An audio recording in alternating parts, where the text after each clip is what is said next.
Hi everybody, welcome to another segment of the Entrepreneur Speaks, interview with entrepreneurs about their lives and what's happening to their business. Now, we all know in this period of COVID-19, many businesses are turned upside down because of the circuit breaker.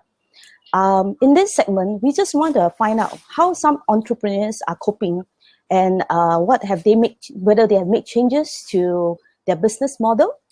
So today we have with us Mr. Philip Ang. He's a psychologist and he runs his own training and consultancy business. Let's ask Philip what is happening to him and whether in this period he has been busier than ever. Hi Philip, welcome. Hello. Hi, Dodrick. Can you tell us more about what you do and your job as a psychologist? Okay, basically I'm doing a lot of consultations, especially during this period. I think we see a lot of people are going through a lot of stress. With family, with finance, and all the different areas. So I think this period is certainly stressful, and it's a global thing. So everyone is going through what we are all going through. So I think a lot of supports are needed, especially family and friends who are, a lot of people who are struggling, how do you help them to provide a listening ear, just to give them some support. And I think that's very critical for their well-being. Yes, actually, I have noticed that recently in the news, there seems to be a spike in this mental health hotline, not just in Singapore, but around the world. Looks like many people are pretty stressed up in this period. And, maybe you could tell us something like, as a lay person, if I have people around me or my colleagues and staff or family members, what are some of the signs that maybe I should look out for, to see that if they are in this mode? Is there some kind of signs or symptom? I think there are several signs, and maybe I'll just elaborate a few of them. Okay, I think some of the signs that we can see in the sudden change of the behavior, for example, like they start to be withdrawal. Maybe the person used to be maybe a bit more chatty, socialized, and then you see sudden of withdrawal. They just lock themselves in the room, don't come disturb me, so they just withdrawal. So probably these are just one of the signs we can look for. And of course, there are people who, when they get so stressed up, constantly thinking about what's going to happen next, anticipatory stress. So things that it could happen would be panic attack, sudden shortness of breath. They often feel that they always hyperventilate, or whenever they think about the situation, they just feel very cooped up. Other things like there might be an increase also people who the increased use of alcohol as well into other substance and all that because of stress, because of overload with worry and concern. They just probably use that as a form of relief for them. Things like maybe also in terms of mood swing, you see that quite common is like the people who get easily agitated. Maybe they're not used to be because of the amount of uncertainty and don't know what to expect. So the mood behavioral is sometimes a bit more less patience, even in communications. Less focus. So of course there are other things like, of course, in terms of cognitive, there might be, in terms of self-evaluation, self-rating, things like seems like a failure. That could be quite very real, for especially people who are providing the main provider for the family. All of a sudden, they are not able to provide the kind of resources. So statement like this internally in themselves, are very meaningless and. I think these are some of the signs that we can help to look up and provide that listening ear for them. Yeah, okay, that's interesting. So if we are looking at two groups of people, so if I observe something like that, some of these symptoms of behavior that you have described, so as a third party, what can I do? I think maybe besides like being more patient, what do you think I can do? Provide listening ear or? I think there are a lot. I think think most of us will know right now there are a lot of hotlines that we can tap on, there, especially the National Care Hotline. This is one area where you can encourage the person to provide the kind of support to give a call to some of these hotlines. And apart from the National Care Hotline, there are, I think in the government website, there are quite a number of other types of volunteer organizations that provide support as well. So I think, from the family support, I think the first thing maybe what we can do is basically to when the person is more cool down, is more open, to kind of like connect.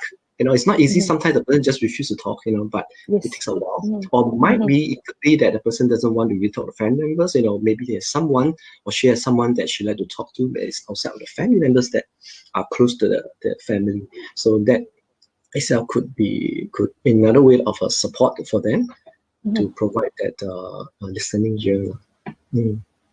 Yeah, I think the emotional support given to this person could be pretty important. Yeah, and to show more empathy and patience. Yeah. So on the other hand, what if it's an individual? Would you give some coping mechanism to the individual? That means if I know that I am feeling down, and for a prolonged period, what do you think I can do? Okay, maybe just share about a couple of things that how do we, especially during this very critical period, how do we I'll call it self-management. Yes. How to manage yourself during this circuit breaker or pandemic. Okay, I think the first thing here is our emotions are triggered by our thoughts. Or rather, our thoughts are triggered by our emotions are triggered by our thoughts. So it's very important for us to look at what kind of information that we're feeling every day. You see, the World Health Organizations, WHO, do advise that we need to learn to limit our watching, our reading, and our listening of the news about COVID-19, because sometimes the way we look at news, our outcome of our future is that the way we predict, the way we perceive is that it's going to doom, and it's called the catastrophic thinking, or disaster thinking. So sometimes we might go to the extreme of like that's the end, we can't do anything much. So I think there are things that if you look at it daily, things that we can appreciate, things that there are still that we are not as in that sense comparatively, we are still managing pretty well as a society. I believe, so I think that so we have to be very careful how we read informations, and if those information has been constantly bothering us, I think we should try to limit them so that it doesn't get through our mind. There are other things that we can think about and can pay our attention to, like appreciation of things that it could be a family, it could be things that we are still having. Yeah. The other thing is, I think it's very important, very critical during this period to maintain connection, even though we are not allowed, in a sense, to meet up people. I think technology is a wonderful thing. It provides just like this conversation, like this. I still connect. I still connect a lot of support group with different groups as well, and we will share things, and I think it's still wonderful. At the end of the day, it's beyond just a screen. It's about the emotional connections. It's not much of different actually, because just like right now you and I got like talking in that sense. So do make use of technology to rather through Zoom, Skype, or other platform that continue that kind of connection. Don't lose it, because I think it's important. I mean, the studies have shown that social connection it does have some benefits to our health and also our mental well-being. I think the last thing here, how do we cope and manage in this period? I think is do eat healthily as well, because sometimes the limit of our physical movement, we tend to consume a lot of things. So watch our diet. Because it's critical to our health as well, our mental health. Exercise. Yes. The next thing is the exercise. I think it's critical. We are not being limited that we can't go out. We can still make sure that we put on necessary precaution to wear the mask. Exercise, because it does reduce our stress hormones and increase our endorphins.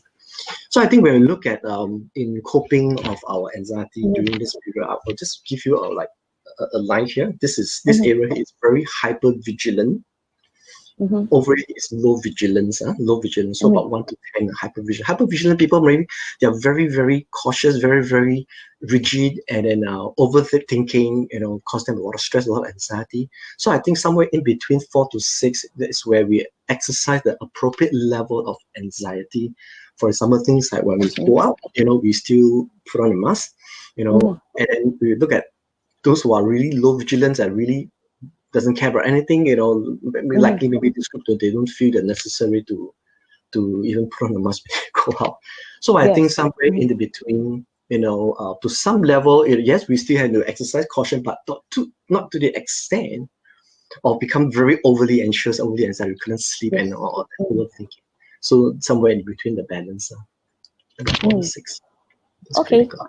Yeah, I think you have given very good suggestions because basically we just have to, like what you said, be more watchful of what the thoughts that's going through our head. And then if it's a prolonged pessimism, because with all the news that we are reading and we are watching on TV, it seems that I'm feeling a little bit pessimistic myself, at times. So yeah, what I do is I really have to break that state of mind, and and what I do is just I go for a walk. So of course social distancing, donning a mask, and be socially responsible is important, but sometimes just need to be alone out there getting a bit of fresh air. So I think each of us should have our own coping mechanism, and then also watch out for the people that is near us. And I think you have given a very good suggestion. So anyway, I think our readers, our listeners here, we have learned a lot from you. So listeners, if you have any other comments, or if you would like Philip to maybe comment or give you some suggestions, you can put it in the comment section below this video, and then I'll get Philip to get back to you on that. So Philip, thank you so much for your time. We have definitely learned something from you, and we hope that everybody will stay safe, healthy, and stay sane. Yes? Yeah. So till the next time, we will catch up again. Thank you very much, everybody, for listening. Thank you, Philip. Thank you. Bye-bye. Thank you. Take care.